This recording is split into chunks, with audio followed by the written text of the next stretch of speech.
মাত্র একটি ডিম ও ময়দা দিয়ে যে এত মজাদার একটি পিঠা হয় সেটা আগে জানতাম না। খেতে হয় অসম্ভব মজার, বিশেষ করে ছোট বড় ভীষণই পছন্দ করে খাবে। যদি হুটহাট করে মেহমান চলে আসে, এই পিঠাগুলো বানিয়ে দিলে তারা খুশি হয়ে যাবে। এই পিঠাগুলো দেখতে যতটা সুন্দর আর খেতে তার থেকে বেশি মজার হয়ে থাকে। আসসালামু আলাইকুম এভরিওয়ান, আমার নতুন একটি ভিডিওতে আপনাদের সবাইকে স্বাগতম। চলুন তাহলে এরকম মজাদার একটি রেসিপি শিখে নেওয়া যাক। সেজন্য সর্বপ্রথম আমি একটি মিক্সি বল নিয়েছি, এখানে দিয়ে দিচ্ছি একটা ডিম। ডিমটা যদি ফ্রিজে থাকে অবশ্যই 30 মিনিট আগে বের করে ডিমটাকে স্বাভাবিক তাপমাত্রায় করে নিতে হবে, এতে পিঠাগুলো আরো সুন্দর হবে। এ পর্যায়ে এখানে দিয়ে দিচ্ছি হাফ কাপ পরিমাণ চিনি। একটা ডিমের জন্য আমার হাফ কাপ চিনি একদম পারফেক্ট মনে হয়েছে, তবে আপনারা চাইলে আপনাদের পছন্দ অনুযায়ী মিষ্টির পরিমাণটা বাড়িয়ে কিংবা কমিয়ে অ্যাড করতে পারেন। আর হ্যাঁ, আপনারা চাইলে এখানে গুঁড়ো চিনিটাও অ্যাড করতে পারেন, কোনো সমস্যা নেই। এই পর্যায়ে এখানে একটি হ্যান্ড উইক্স নিয়ে নিয়েছি। এই হ্যান্ড উইক্স দিয়ে আমি এই ডিমটাকে ভালোভাবে ফেটিয়ে নেব। যতক্ষণ পর্যন্ত চিনিটা গলে না আসবে ততক্ষণ পর্যন্ত ভালোভাবে ফেটিয়ে নিতে হবে। আপনারা চাইলে এই কাজটি দুটো কাঁটা চামচ বা হ্যান্ড ব্লেন্ডারের মাধ্যমেও করে নিতে পারেন, কোনো সমস্যা নেই। বিশেষ করে এই কাজটা যদি হ্যান্ড ব্লেন্ডারের মাধ্যমে করা হয় তাহলে কিন্তু খুব দ্রুত হয়ে যাবে। কাঁটা চামচ আর হ্যান্ড উইক্সের মাধ্যমে করলে একটু দেরি হবে। আমার এখানে প্রায় 5 মিনিট সময় লেগেছে। 5 মিনিটে চিনিটা গলে কালারটা অনেকটাই চেঞ্জ হয়ে গিয়েছে, দেখতে পাচ্ছেন সাদা সাদা হয়ে গিয়েছে। সাদা সাদা হওয়ার পরও আমি এখানে প্রায় 2 মিনিটের মতো হ্যান্ড উইক্সের মাধ্যমে ভালোভাবে মিশিয়ে নিয়েছি। অর্থাৎ আমার এখানে মোট 7 মিনিট লেগেছে, তবে হ্যান্ড ব্লেন্ডার মাধ্যমে করে নিলে কিন্তু খুবই দ্রুত হয়ে যাবে, 2-3 মিনিটে হয়ে যাবে। আবার বাসায় যেহেতু হ্যান্ড ব্লেন্ডার থাকে না, তাই আমি হ্যান্ড উইক্সের মাধ্যমে আপনাদের মাঝে শেয়ার করছি। এই পর্যায়ে এখানে দিয়ে দিয়েছি 1/3 কাপ পরিমাণ রান্নার রেগুলার সয়াবিন তেল। তবে এখানে কিন্তু অন্য কোনো তেল অ্যাড করা যাবে না, তাহলে কিন্তু খেতে ভালো লাগবে না। এখন একটি হ্যান্ড উইক্সের মাধ্যমে আমি ভালোভাবে মিশিয়ে নিচ্ছি। মেশানোর সময় সর্বপ্রথম কিন্তু একটু ছানা কাটার মতন হবে, তবে টেনশনের কিছু নেই, মিশাতে মিশাতে একটি পারফেক্ট বেটার তৈরি হয়ে যাবে। আর কালারটাও কিন্তু অনেকটাই চেঞ্জ হয়ে আসবে, দেখতে পারছেন কতটা সুন্দর দেখাচ্ছে। আর হ্যাঁ, আপনারা চাইলে এই পিঠাগুলো কিন্তু একটার বেশি ডিম দিয়েও বানাতে পারেন, সেক্ষেত্রে কিন্তু একটু বেশি বেশি করে সব উপকরণগুলোকে দিয়ে দিতে হবে। অর্থাৎ তেলের পরিমাণ, চিনির পরিমাণ আর ময়দার পরিমাণ ডাবল ডাবল করে দিতে হবে। এ পর্যায়ে এখানে দিয়ে দিচ্ছি 1 কাপ পরিমাণ ময়দা। তবে আপনাদের হাতের কাছে যদি ময়দাটা না থাকে আপনারা এখানে আটা দিয়েও এই পিঠাটা বানাতে পারেন, তাও কিন্তু খেতে অসম্ভব মজার হয়ে থাকে আর দেখতে খুবই সুন্দর হয়ে থাকে। তবে ময়দা দিয়ে বানালে পিঠাগুলো দেখতে খেতে বেশি মজার হয়ে থাকে। এই পর্যায়ে এখানে দিয়ে দিচ্ছি 1/4 কাপ পরিমাণ গুঁড়ো দুধ। তবে এই পিঠাতে কিন্তু অবশ্যই গুঁড়ো দুধটা দিতে হবে, এটি কোনোভাবে স্কিপ করা যাবে না।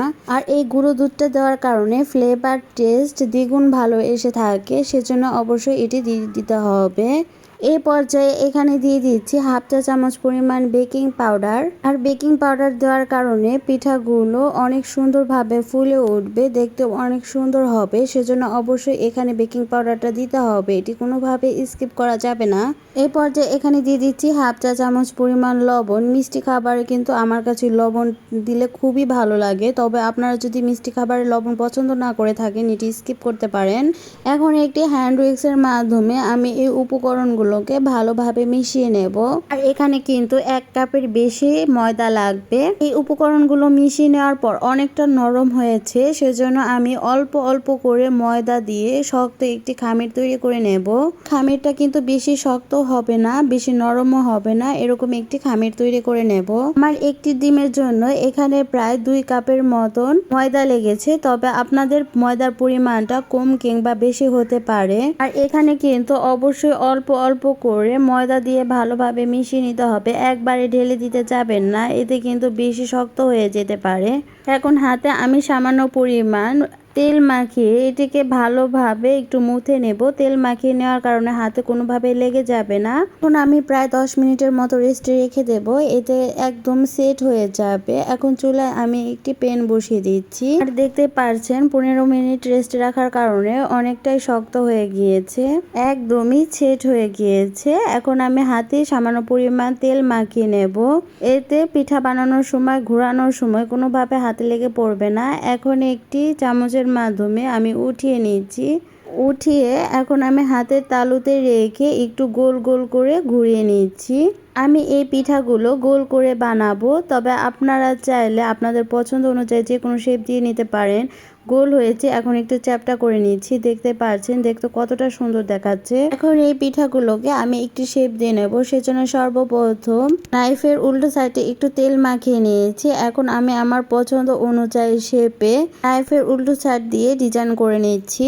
তবে আপনারা আপনাদের পছন্দের যে কোনো শেপে এই পিঠাটা বানিয়ে ফেলতে পারেন। একদিকে দাগ কেটে নেওয়া হয়ে গিয়েছে, এখন আমি অপর সাইডটাও একটু দাগ কেটে নিচ্ছি। দেখতে পাচ্ছেন দেখতে কতটা সুন্দর দেখাচ্ছে। তবে আপনারা চাইলে এই শেপগুলো না দিয়ে সরাসরি ভেজে ফেলতে পারেন।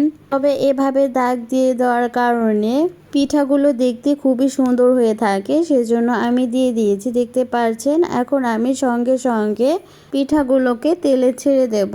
তেলটা যখন হালকা একটু গরম হয়ে আসবে সে পর্যায়ে চুলার আঁচটা মিডিয়াম টু লো ফ্লেমে রেখে পিঠাগুলোকে দিয়ে দিতে হবে। এখন মিডিয়াম টু লো ফ্লেমে উল্টে পাল্টে ভেজে নিতে হবে। আর এই পিঠাগুলো কিন্তু অল্প তেলেই ভাজা যায়। দেখতে পাচ্ছেন তেলে দেওয়ার পর কিন্তু পিঠাটা কিন্তু ফুলে ডাবল হয়ে যাচ্ছে। আর আস্তে আস্তে কিন্তু অনেক সুন্দর একটি কালার চলে আসবে। সে পর্যন্ত আমরা ধৈর্য সহকারে উল্টে পাল্টে ভালোভাবে ভেজে নেব। তবে এই পিঠাগুলো কিন্তু বেশি কালার করলে খেতে বেশি ভালো লাগে। তবে আজ আমি বেশি কালার করব না। আমার পছন্দের কালার হওয়া আগ পর্যন্ত আমি উল্টে পাল্টে ভালোভাবে ভেজে নিচ্ছি। আর এই পিঠাগুলো দেওয়ার আগে কিন্তু তেলটা ভালোভাবে গরম করে নেওয়া যাবে না। হালকা একটু গরম হয়ে আসার পর ছেড়ে দিতে হবে। ভালোভাবে যদি গরম করে নেন তাহলে কিন্তু দেওয়ার সাথে সাথে কালার চলে আসবে আর ভিতরটা কাঁচায় রয়ে যাবে, খেতে ভালো লাগবে না। দেখতে পাচ্ছেন কত সুন্দর কালার হয়েছে। এখন এই পিঠাগুলোকে আমি উঠিয়ে নিচ্ছি। পিঠাগুলো দেখতে যতটা সুন্দর হয়েছে খেতে কিন্তু তার থেকে বেশি মজার হয়েছিল। আপনারা বাসায় একবার হলেও ট্রাই করবেন। আশা করছি আপনাদের কাছে খুবই ভালো লাগবে। আর বাচ্চাদের যদি একবার এই পিঠাগুলো বানিয়ে দেন বাচ্চারা কিন্তু বারবার এইভাবে পিঠা বানিয়ে দেওয়ার আবদার করতেই থাকবে। আর অতিথিদের এভাবে আপ্যায়ন করলে কিন্তু অতিথিরা আপনাদের প্রশংসা করতে বাধ্য হবে। তো বন্ধুরা আমার ভিডিওটি যদি আপনাদের মাঝে একটু হলে ভালো লেগে থাকে লাইক কমেন্ট শেয়ার করতে ভুলবেন না। আর নিত্য নতুন রেসিপি পেতে চাইলে অবশ্যই সাবস্ক্রাইব করে পাশে থাকার বেল বাটনে ক্লিক করে রাখবেন। দেখতে পাচ্ছেন আমি আরেকটি শেপে কিন্তু এই পিঠাগুলো বানিয়ে নিয়েছি। আমি মোট 2 ধরনের শেপে এই পিঠাগুলো বানিয়ে নিয়েছি। বা আপনারা যে শেপে এই পিঠা বানান না কেন খেতে কিন্তু অসম্ভব মজার হয়ে থাকবে। এজন্য অবশ্যই বাসায় একবার হলেও ট্রাই করবেন। আপনাদের পিঠাগুলো কিরকম হলো আমাকে কমেন্টের মাধ্যমে জানাতে পারেন। তো আজকের মতন এ পর্যন্তই। দেখা হবে পরবর্তী অন্য কোনো মজার নতুন কিছু রেসিপি নিয়ে। সে পর্যন্ত সবাই ভালো থাকবেন, সুস্থ থাকবেন। আল্লাহ হাফেজ, আসসালামু আলাইকুম।